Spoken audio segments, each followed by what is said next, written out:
Begin with the premise that the modern environmental movement doesn't seem to be doing a lot for the actual environment. It's my observation. What do you think that's about?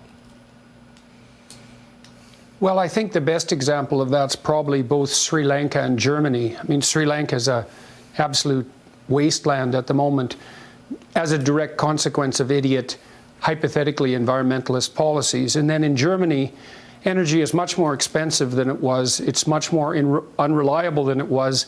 The Germans are dangerously dependent on dictators and the Russians. And that's all a consequence of hypothetical environmentalist policies. So even by the standards laid down by the environmentalists themselves, the policies that were put in place that were pro-environmental are failing. But there's something that's even deeper lying underneath the surface.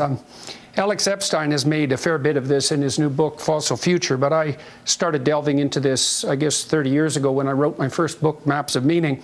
So, Tucker, it's become pretty clear recently, as a consequence of converging evidence from a lot of different disciplines, neuroscience, artificial intelligence, and literary criticism, odd bedfellows, by the way, and there's more scientific and humanities endeavors involved in this convergence than those, that the structure through which we see the world is essentially a narrative, is a story.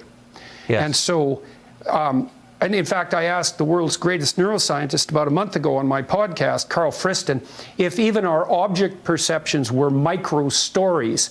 And he said that that was clearly the case. And he's speaking as a scientist, by the way. And so that begs a question. If we see the world through a story, what is that story and what should it be? And what are the fundamental elements that the story has to contain? And so the environmentalists offer us a story to live by, and it's a pseudo-religious story, and it essentially elevates the biosphere, the earth, Gaia, the earth goddess, let's say, to the status of primary deity, and characterizes her as sort of a waif-like, innocent victim, easily taken advantage of and fragile. It casts the entire human endeavor on the social front as a raping and pillaging patriarchal monster only interested in power, and it casts the individual as like a devouring mouth riding on the back of that giant, essentially. And so that's a description of the world, and there's some truth to that, right? Because we can wreak environmental havoc. Yes. Social structures can become power mad, and we can be carelessly consumerist, but it's a very incomplete story.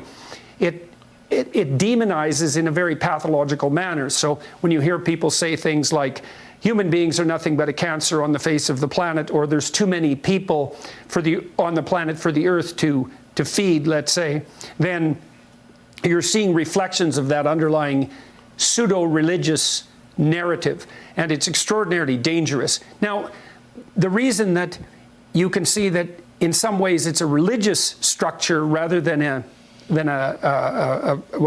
careful attempt to grapple with the full realities of the world is that it has these odd features. So, for example, the environmentalists tend to radically oppose nuclear power and also natural gas. And it's clearly the case that there's nothing that reduces carbon production more effectively than nuclear power. That's, I don't think anybody with any sense ever debates that.